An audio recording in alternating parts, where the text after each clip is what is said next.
We work closely with the United States, and I've already made comments on this matter, and there's been no change to the Australian position on this, and which was to say that we can't rule out any of these arrangements. That's what I said the other day.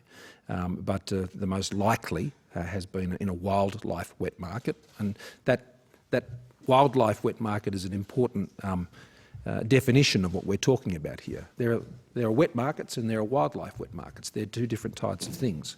That is the most likely outcome. But what's really important is that we have a proper review, an independent review, which looks into the sources of these things in a transparent way so we can learn the lessons to ensure that were there to be a virus of pandemic potential that would originate anywhere else in the world, we can learn the lessons from that, and that's what Australia is focused on, and I've written to all the G20 leaders to that end.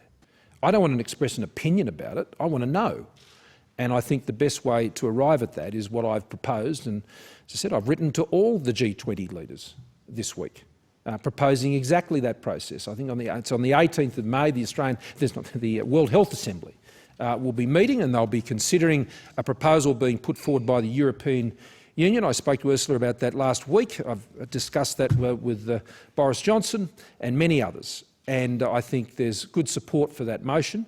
That's a good first step. It doesn't cover all the issues that I've been advocating, but I'll continue to advocate for those, and to do it in the global interest and in Australia's national interest. So that's where we're focusing our effort. How other nations choose to pursue those issues, I'll leave to them.